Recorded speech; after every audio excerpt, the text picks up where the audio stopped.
All right, so let me do a summary of what I want to talk about. All right. So,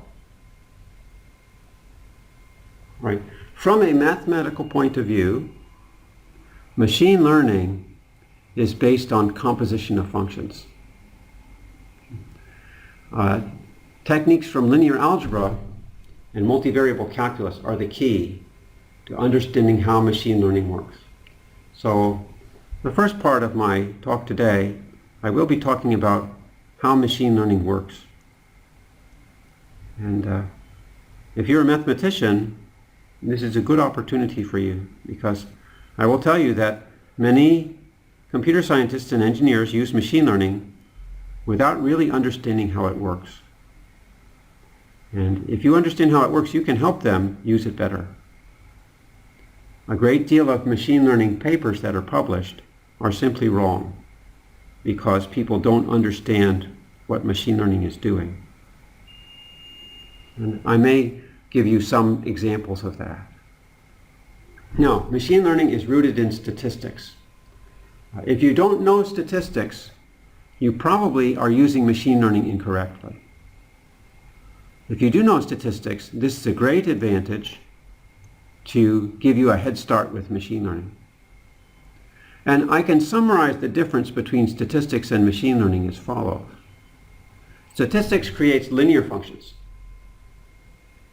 If you think about the regression, then statistics fits a linear function to the data.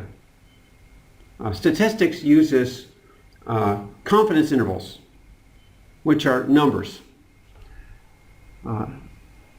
So these kinds of outputs are what statistics produces. The reason why statistics produces these simple outputs is that statistics was created before computers. So statistics tried to find ways of solving problems that were not too heavily computational. Now, when machine learning was developed, we did not have that restriction. Machine learning is very computationally based. So machine learning can take you up to the next level. Where statistics creates linear functions, machine learning creates nonlinear functions. And I can make a comparison. The relation between statistics and machine learning is like the relationship between derivative and power series. So I gave this small example up in the corner. Let me zoom in a little bit. Here we see a function f of x, that's the curve here. And here we see a tangent curve. This tangent curve can be obtained from the derivative. If this point is x0, then the equation of the tangent line is y equals f prime of x0 times x minus x0. Now, statistics will give you something like an estimate of f prime, but machine learning will give you an estimate of the curve. Now, if you're trying to characterize the behavior of the curve, machine learning is better. But you need to be careful, because you may find that you have some information about the curve, and that partial information does not apply to other places on the curve. So the difference between machine learning and statistics is machine learning, you have to build in checks to make sure that your model is accurate. If you know something about machine learning, you know that they have training and testing. Now, in statistics, they never did this. In statistics, you fit all of your data and try to find the best model. But in machine learning, you have to make sure that what you're fitting, in fact, is fitting the right thing and not overfitting, not fitting details which are not truly representative of the data. So that's a big difference between machine learning and statistics, and it comes from the fact that machine learning creates nonlinear functions instead of linear functions. So here I'm repeating the point that I made before. Many people use machine learning without understanding the mathematical or statistical principles involved. A lot of garbage is being published. I would say 20 or 30% is conservative estimate. So there are several different common problems, and if I talk through these, I think they won't make any impression. I suppose the largest one that I find is that you should always compare your machine learning method with a statistical method. Many times people will use a very complex and difficult machine learning method, and in fact a very simple statistical method can do better. And I may show some examples of that. Another common mistake in machine learning, very, very common, is you compare two methods and you say this method is 98.7% accurate and this method is 97.2% accurate. So the 98.7% accurate model is better than the 97.2% model. Now this does not necessarily follow, because there's always some random effects. You need to, if you say one model is better than another, you have to give an accurate estimate of the accuracy of your model.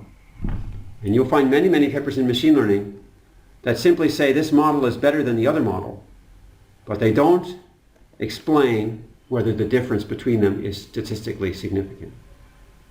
So here I should say statistically significant difference. Now I tell you, you can make these mistakes and publish, but I tell you that you're publishing garbage. And there are many people who do. All right? So let me build up that to the background of machine learning.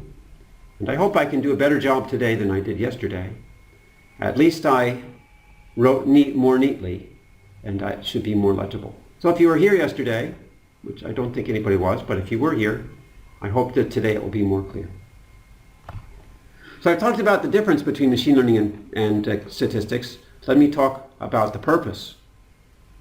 Machine learning is basically used for classification and prediction. Now these are two different applications of machine learning. Not identical, but related. Classification means you provide discrete labels for unfamiliar objects. One example would be if you're looking at human blood cells and you want to know which ones are infected with malaria parasite and which ones are normal. So classification would classify cells into infected and normal. Or if you're looking at sickle cell anemia, you would want to classify a cell as healthy or diseased. Or if you're looking at tumors in for breast cancer or colon cancer, you would want to classify a certain object as tumor or non-tumor. Now that's classification. Prediction means you give a numerical value. For example, you could predict the weather, or you could try to predict some economic value. The example I gave yesterday was predict the black market exchange rate for Naira. I think this is impossible, but someone might try to collect some economic information and fit a machine learning model and try to predict that value. Now you can imagine that if you can predict that value, you can make a lot of money. If you can predict that it's going down, then you would sell. If you can predict it's going up, then you can buy. Or I may have that backwards. But you can make intelligent decisions if you can predict correctly. Now, what we're talking about when we talk about classification and prediction is we're talking about functions. We're talking about taking data, which we call inputs to the function, and producing outputs. And the output would either be the classification or the prediction. So this is what machine learning tries to do. And again, the difference between machine learning And statistics is machine learning has more sophisticated functions. Okay. Let me see if there's any chat, because I'm still not seeing the chat window. So maybe someone has a chat, so I'll see if somebody has one. Please feel free to raise your hand or audio so that I know you have a question. And I'm not getting the chat window, but I guess we'll just go on. It must be somewhere else. Yeah, I don't know how to find it. All right. So, as I said, so here I'm repeating now. But machine learning is rooted in statistics. Statistics create linear functions. Machine learning creates nonlinear functions. Machine learning is statistics like Taylor series is derivative. So knowledge of probability and statistics is essential for correct application of machine learning. So I'm going to start from basics and show you how machine learning arises. Now, I said that machine learning is the process of creating a function. Now, on the simplest level, a function has inputs and it produces outputs. Now, in your secondary school, you study functions where there's one input, x, and one output, y. But in higher mathematics, you have functions that have many inputs and many outputs. In this case, I'm diagramming a function with two inputs, which are x0 and x1. And it has four outputs, x0 prime, x1 prime, x2 prime, x3 prime. Those are the outputs. Now, function means that the values of the inputs determine the values of the outputs. So in other words, the values of the inputs must influence the values of the outputs. So that's indicated by these arrows here. These dark blue arrows are the influence of this input, which I'm calling x0. And the light blue arrows are the influence of x1, which I'm calling, which are here. And I label these influences. W00 is the influence of input 0 on output 0. W10 is the influence of input 0 on output 1. On the other hand, W01 is the influence of input 1 on output 0. So the first index indicates the output. The second index indicates the input. Now, I've used numbers to indicate the influence. The simplest way to have an input influence an output is simply to multiply by a number. So these W's here are going to be numbers, and I'll call these numbers weights. And to get the influence of x0 on x0 prime, I'm simply going to multiply x0 by W00. All right. So that's what I have here. x0 prime, which is the output, is W00 times x0. Now that's the influence from x0. I also have influence from x1. So that's W01 times x1. And I add these two influences together to get the total value of the output. Right? So the output is determined by the inputs via this equation here.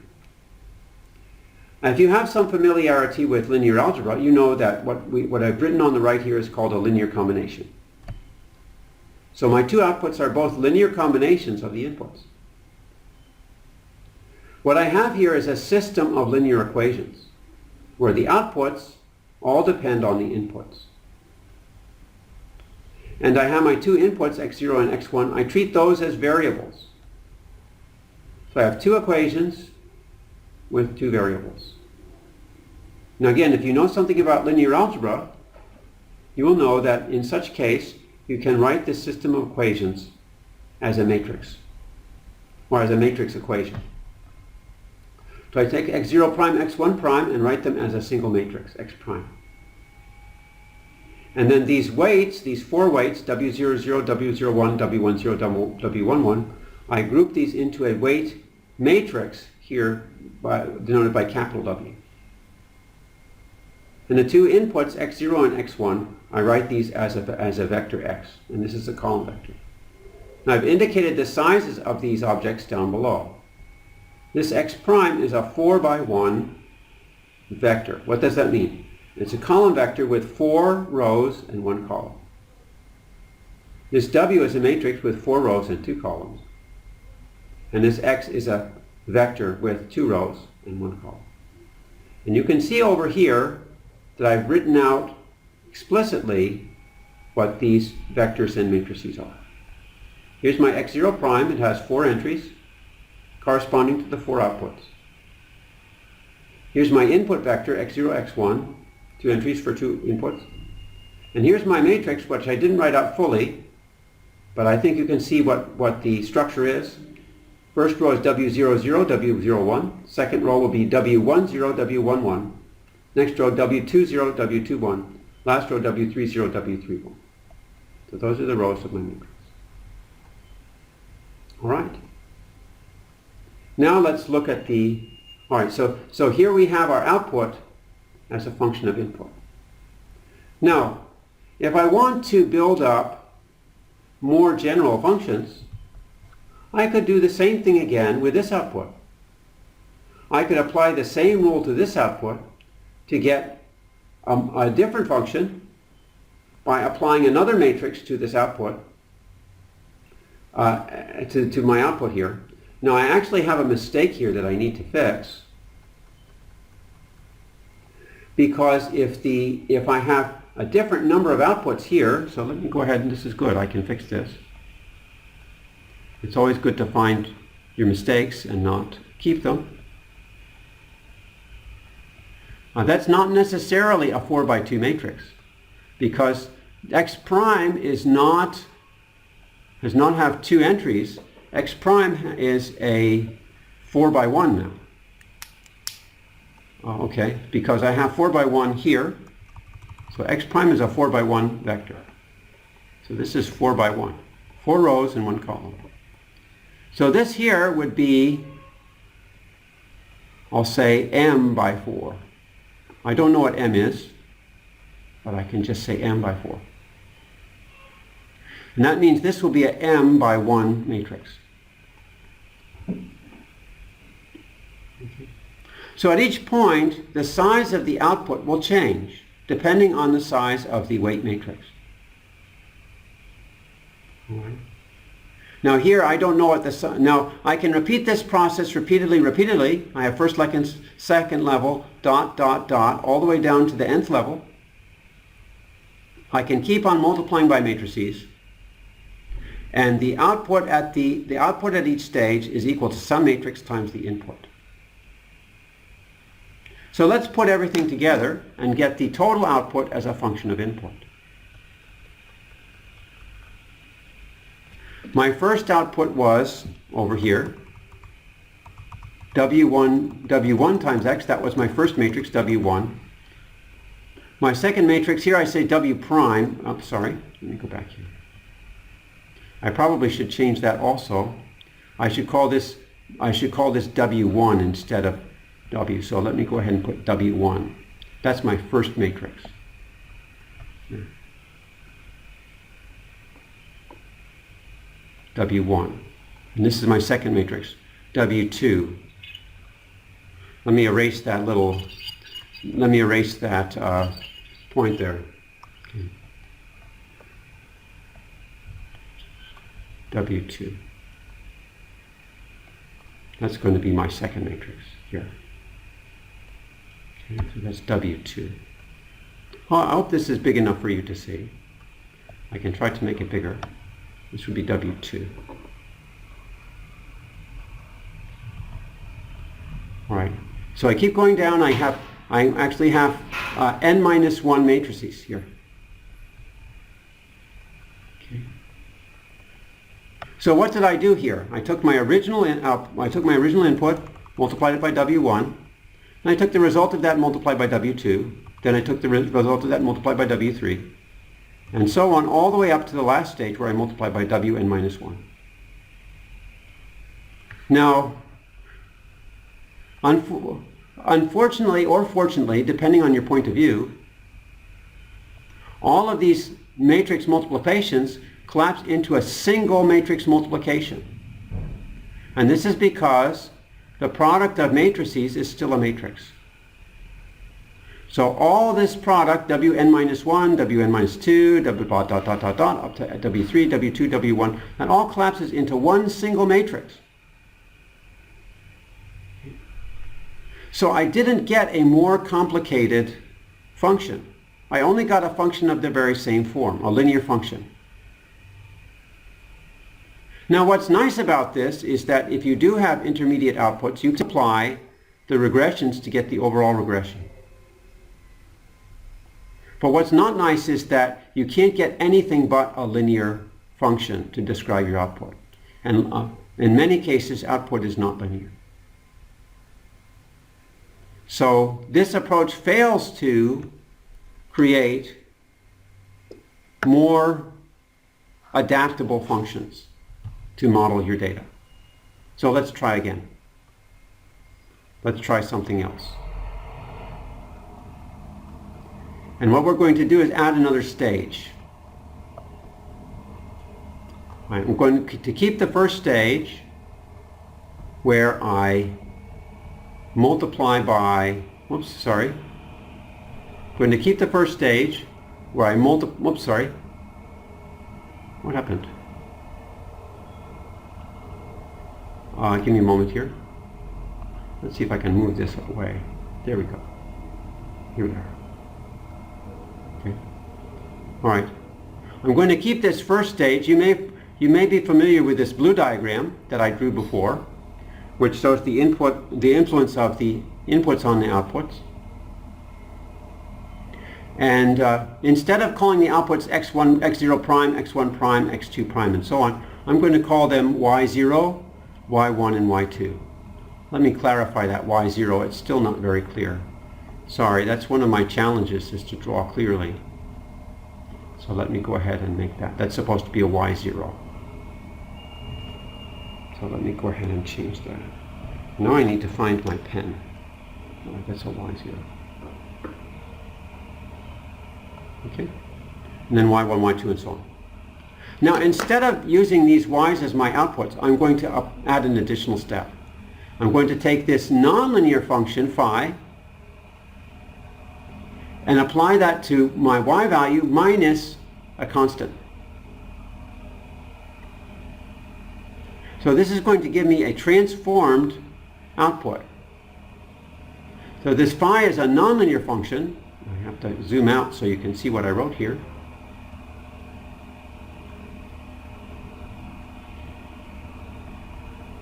Phi is a nonlinear function. It's typically called an activation function.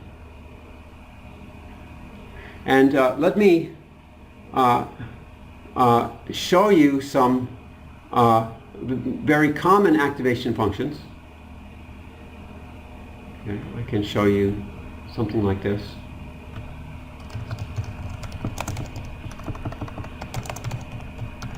Okay. All right, one is called ReLU. And then I'm trying to think what the other one is. Then there are other ones called, there's one called sigmoid. And frankly, I forget the other ones. Actually, we can look online to see that. Let's just go ahead and look online. I think they can do a better job than me. So activation functions.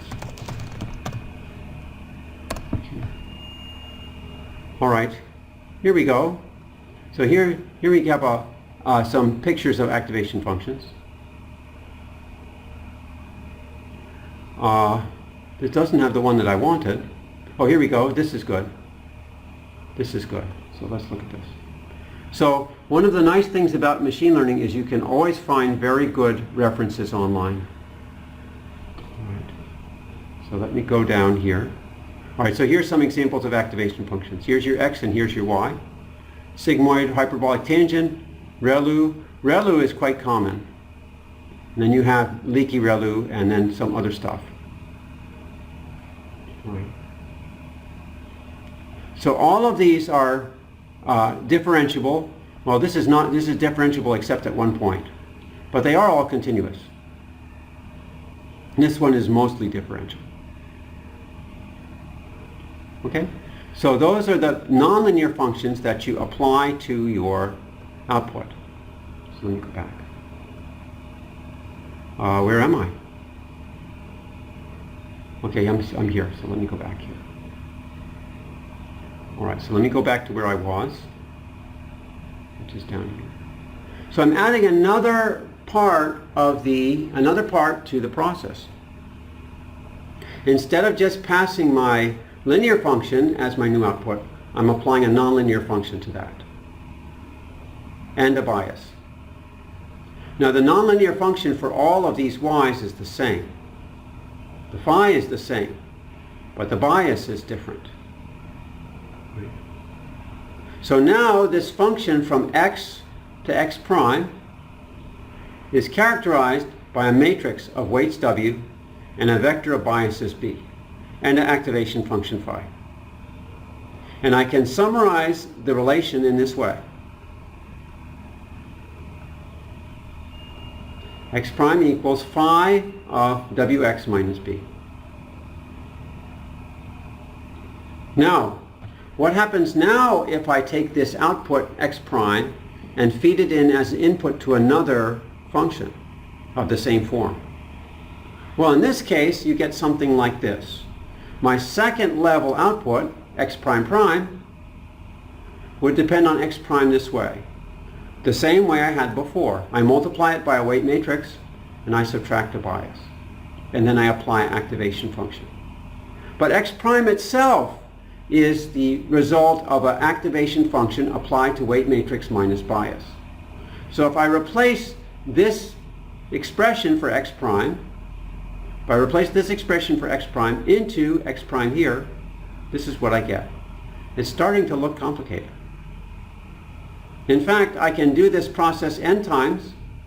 If I do it n times, you get something like this. I'm going to have n different phi's, n different weight matrices, and n different biases. So this looks quite complicated. And it turns out that if you do this, you can create arbitrary multivariate functions. So this is a very powerful way to build up functions.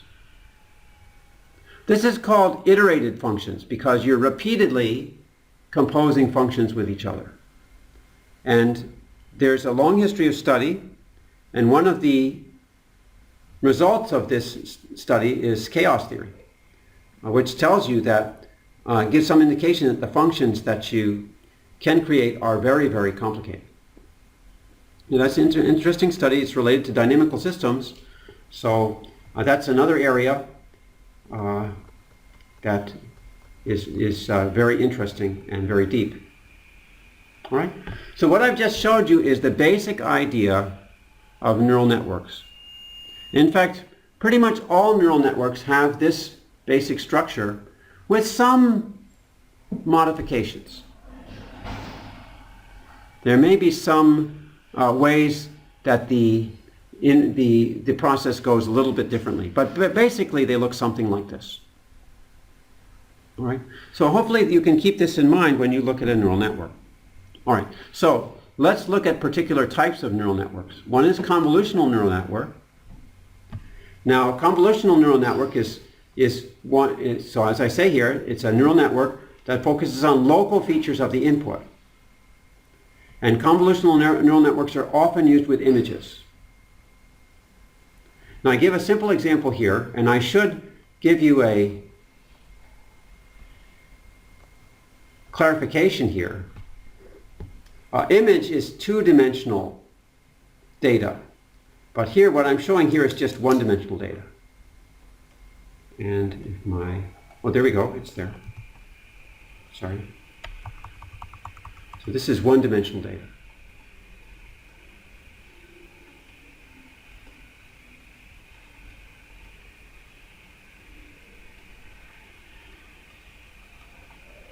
Okay. Now if you compare, now here I have many more inputs than I had before. But in some way the connections are simpler than before. Notice that each output only has 3 connections. For instance, to this output, I don't have a connection from this input. I only have 3 neighboring points going to one output. And what that means is that only neighbors influence the output. Now this is what you want when you're talking about images, because if I'm looking for a feature in an image, like an edge or an eye or a nose, I'm only looking at one place in the image. This is supposed to be, this was supposed to be a picture of a smiling face. You can see the mouth, and then you have an eye here and an eye here. Now if I want to identify the edge of the head, right here, I only want to look at pixels in this neighborhood. A pixel is just one point of the image. So I'm only interested in neighboring points. So that's what I say here. Convolutional neural networks examine local patches in images. Another thing about convolution is that in some way they scan. It's looking for the same thing at different places. I don't know where the edge is in this image. So I'm scanning through the entire image using the same set of weights and the same connections. So here I have x0, x0, x1, x2. These are all connected to this output here. Then I have x1, x2, x3. Those are connected to the next output. And so on. And I'm reusing weights. If you can see here, I have W1, W2, and this W1, all of the downward sloping arrows are using the same weight. All the upward sloping arrows are using the same weight. All the horizontal arrows are using the same weight. So I'm sliding my weights around the image and looking for a feature throughout the image. Just like you scan a newspaper for an article. That's what CNNs do. They scan the image looking for interesting things. Now there's some mathematics here. The structure of the structure of a weight matrix is much simpler, but this is all reflected in the mathematics. There's a mathematical description of convolutional neural networks. It turns out that the matrix for a convolutional neural network is quite simple. It's called a banded matrix, and you can see here the structure.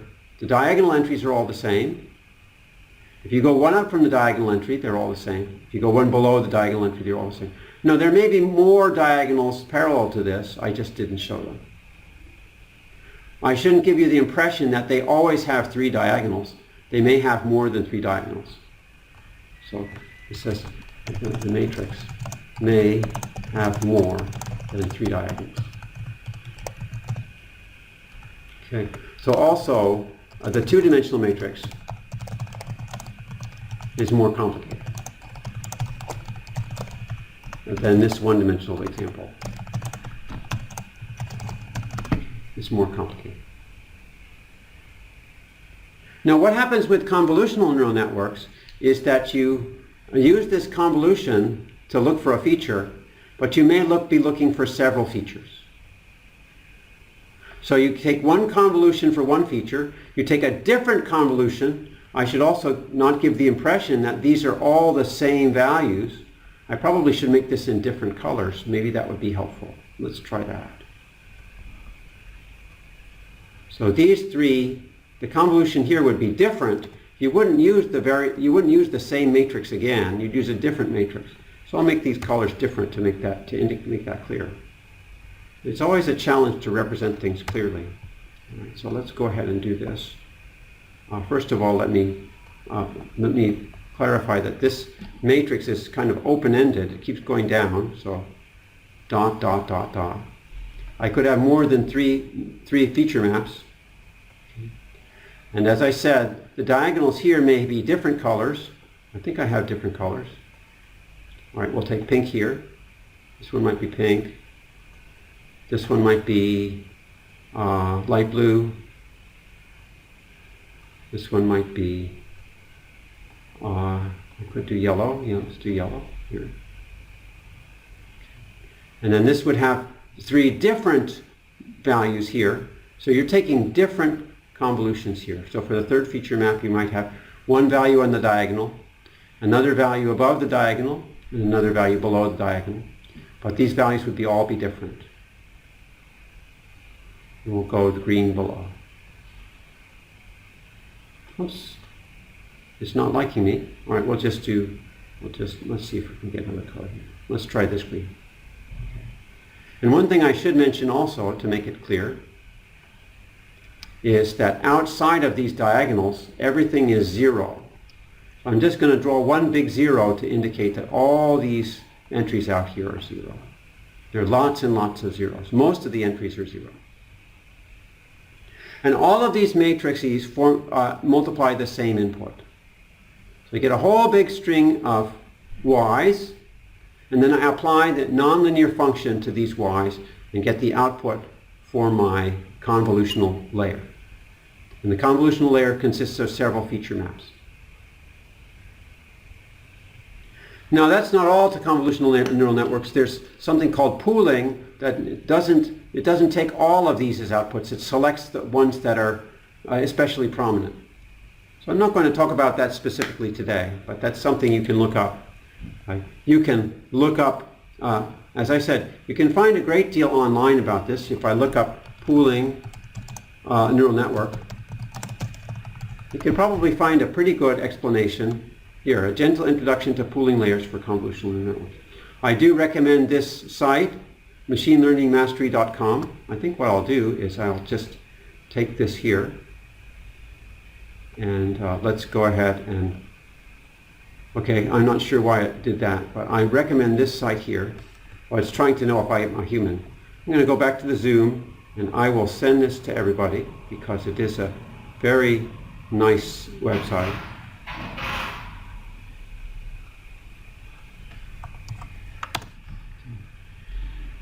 There's a lot of good information on machine learning at that website. Many good references there. Right now, so what I've done is I've related neural networks to functions. And these functions depend on many, many parameters, including lots of weights and lots of biases. So in order to figure out what the function does, I need to determine the weights and the biases. Okay, so I need some method to adjust the weights and biases in order to have the function have the properties that I want. You would call this an optimization process. But you're not trying to find an optimal value, you're trying to find an optimal function. Trying to find the function that gives me the best output.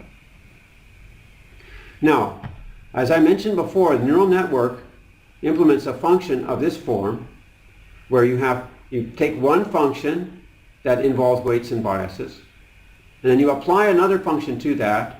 Let me just make that very clear here. I'm going to move this one over.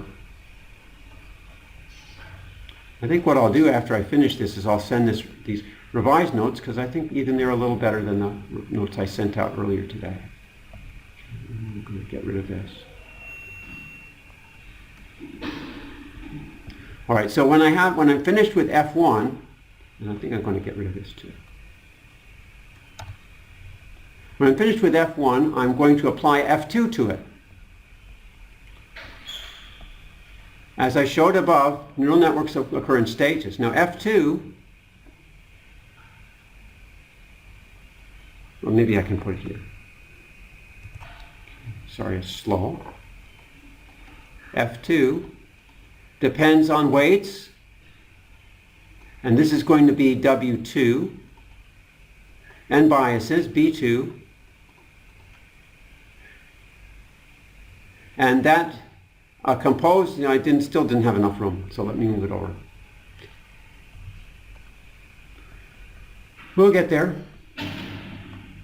Okay, here we are. Let's move it over.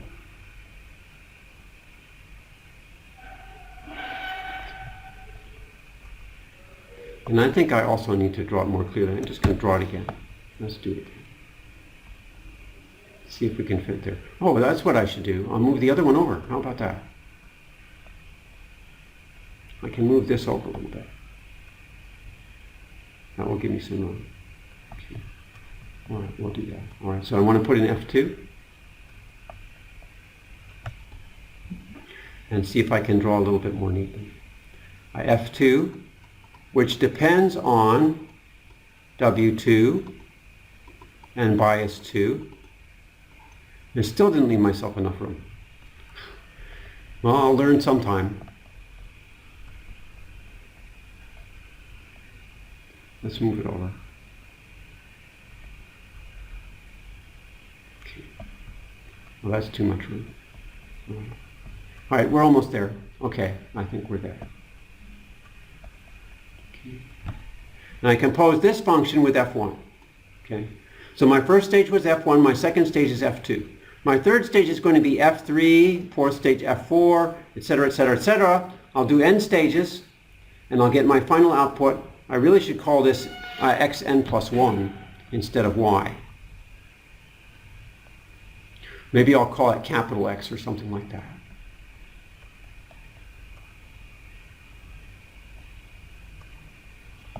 Well, I'll just call it xn plus 1, because that's really what it is.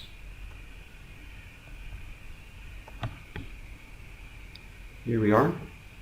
This is xn plus 1. All right, there we go. Okay. xn plus 1 is this neural network function of x. So it's a big combined function that depends on all of these parameters. Very complicated function. So I have a lot of things that I can change, a lot of weights, a lot of biases I can change. How can I adjust them so that my neural network function does what I want it to do? The answer is I use training. You train a neural network just like you would train a dog to do something. Now, how do you train a dog? I guess you don't train dogs in Nigeria. But in the US, you may train a dog. You may train a dog to stand on its hind legs or turn around or sit down. And what you do is you give the dog many, many examples.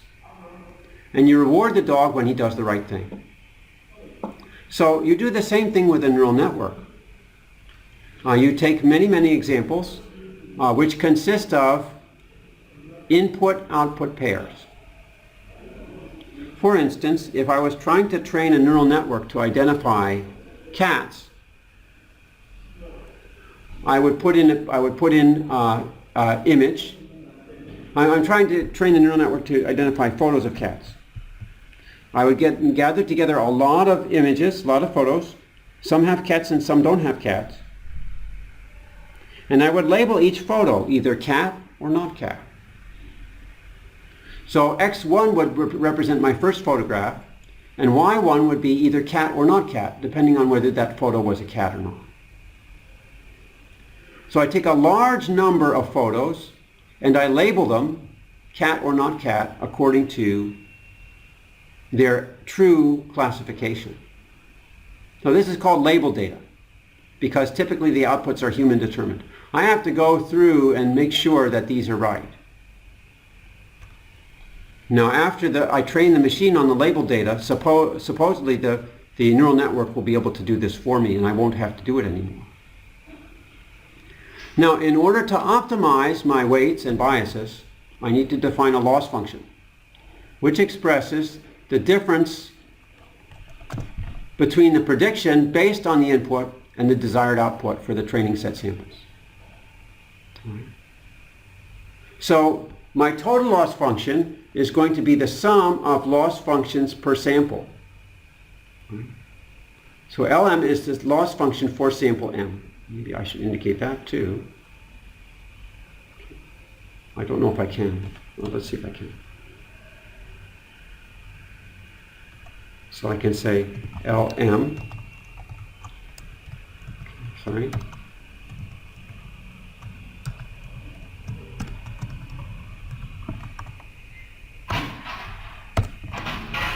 I don't know what happened. Let's see if I can find out where I am. Should be up here. Where'd it go? Well, Lm is the loss function for sample m.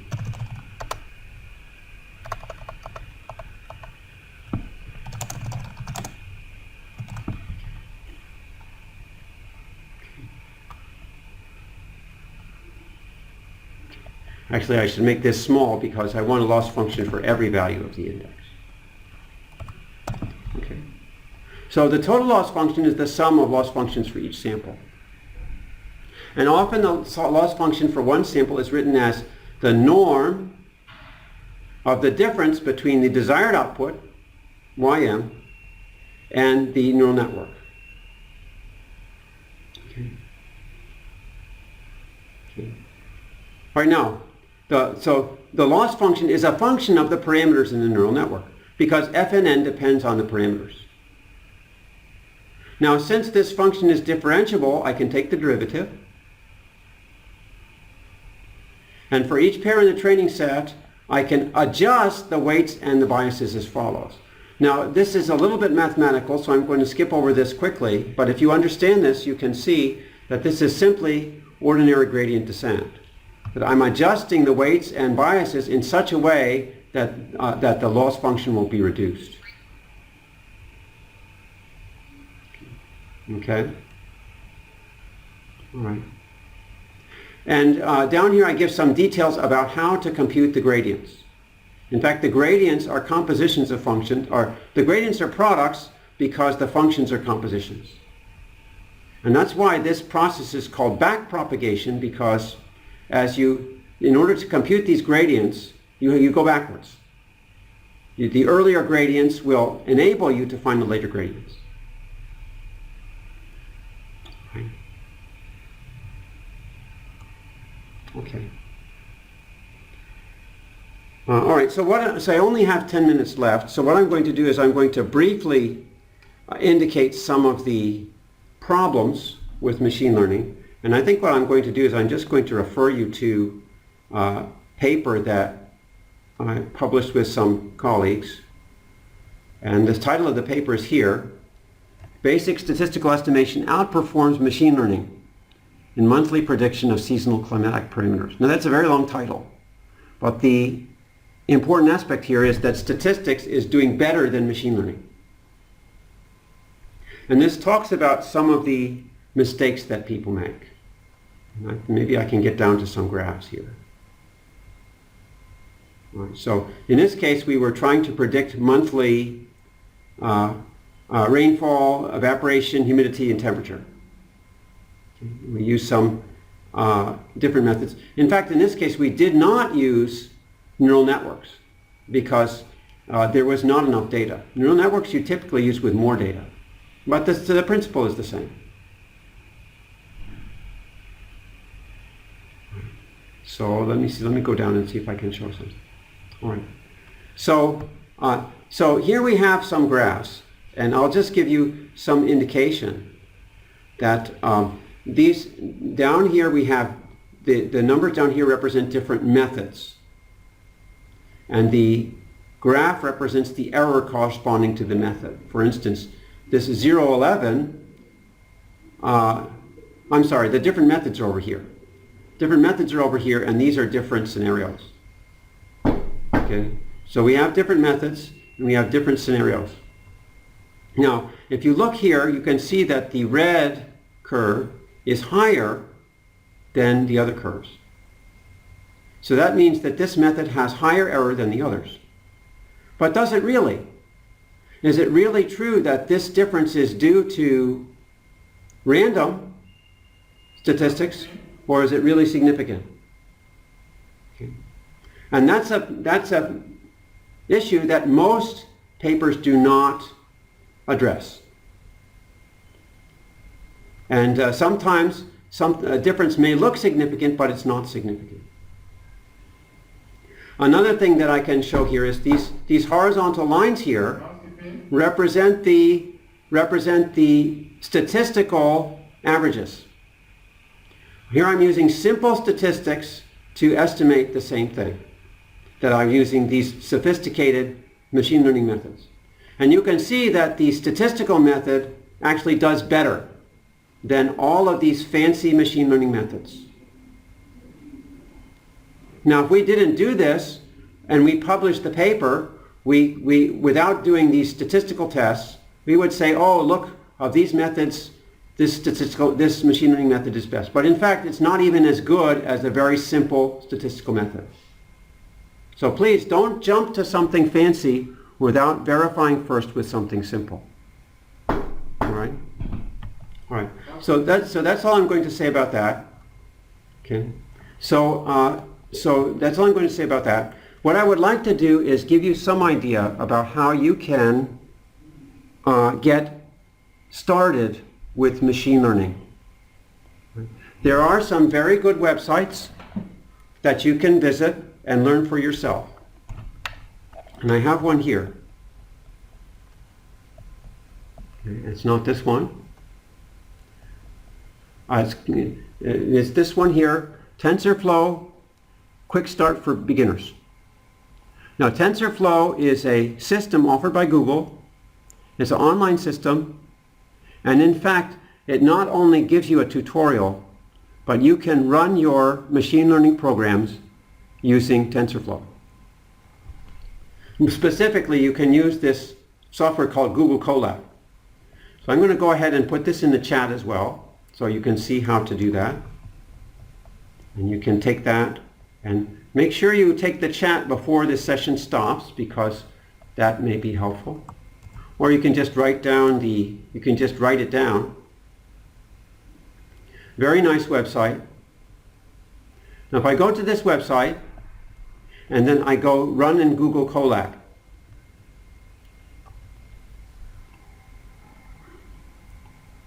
then this website essentially becomes just like a Jupyter notebook. I can execute code, I can see what it's doing.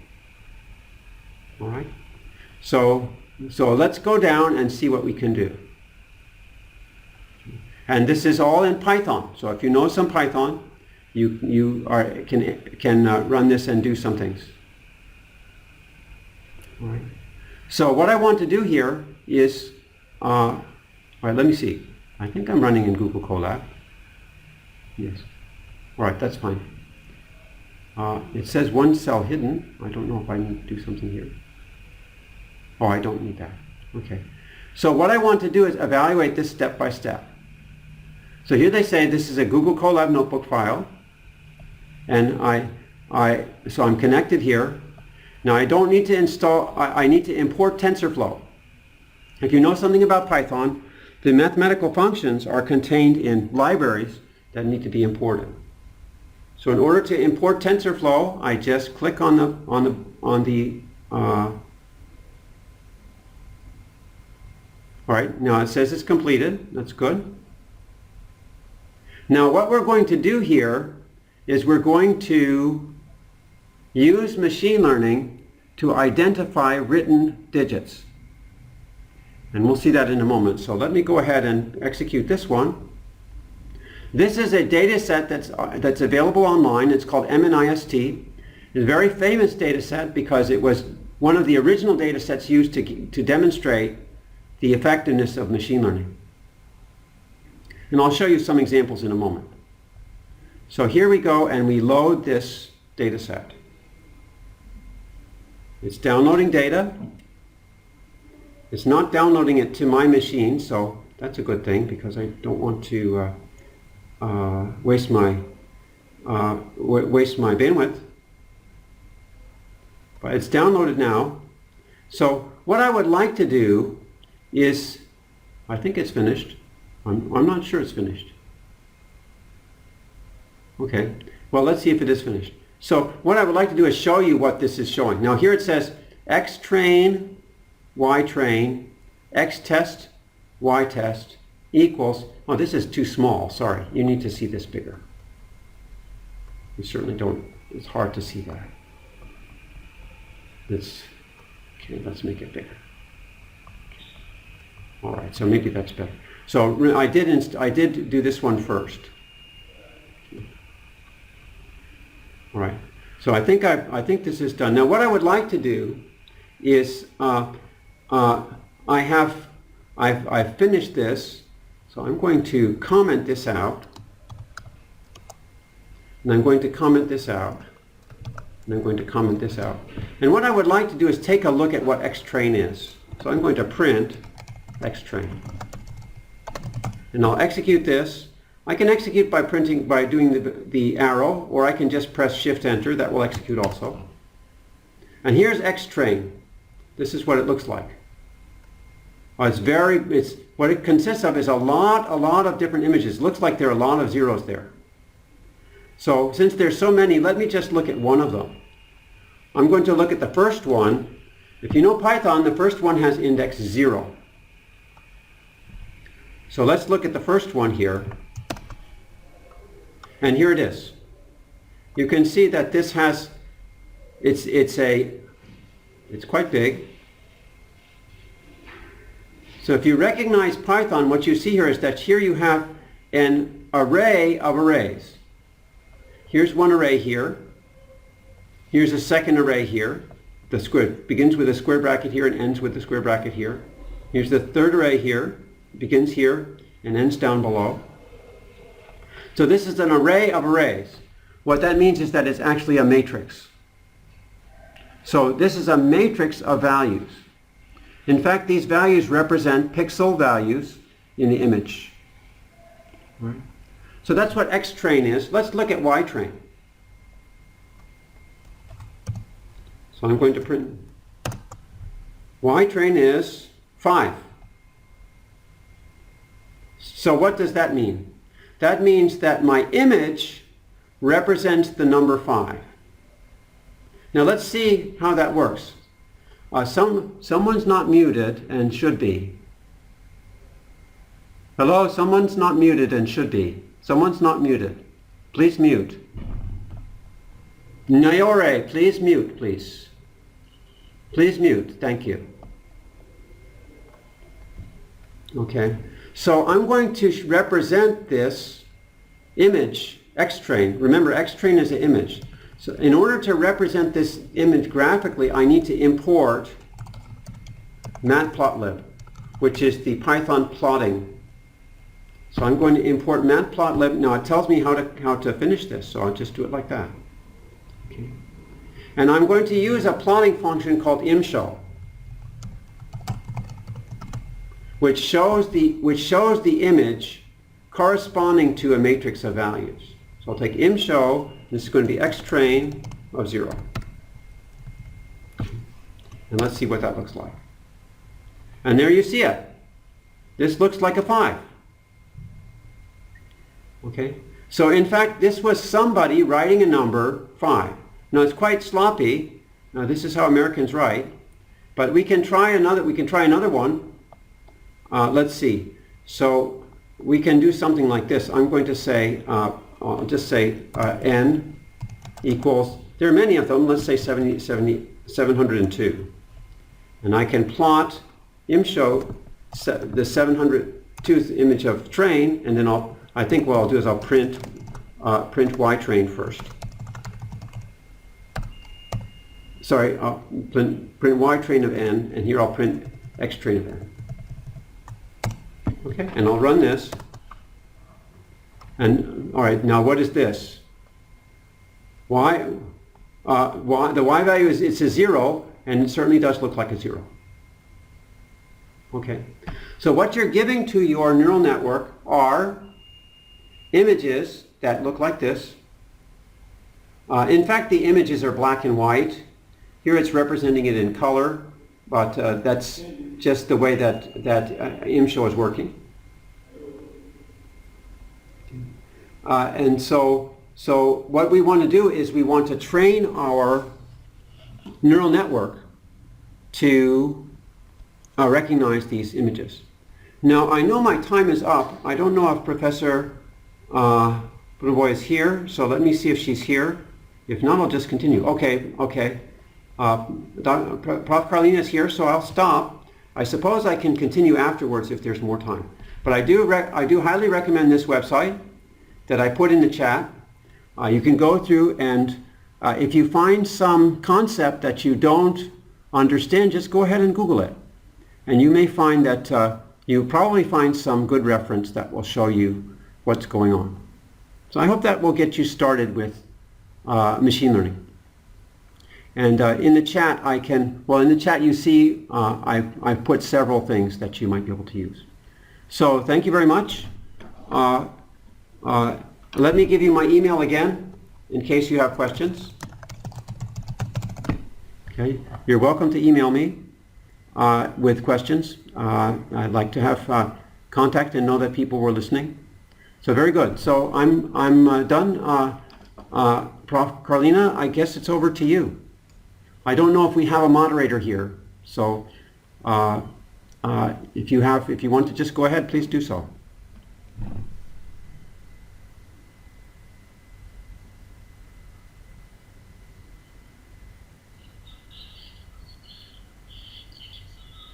All right, thank you. Okay. All right, thank you.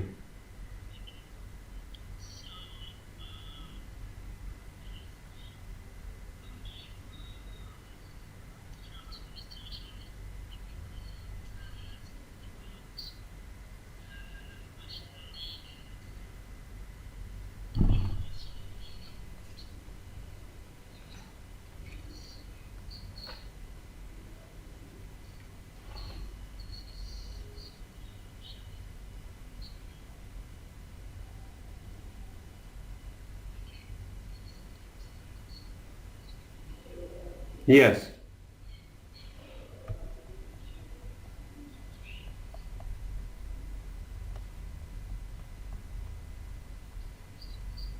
Yes. Yes, we can see it. Yes.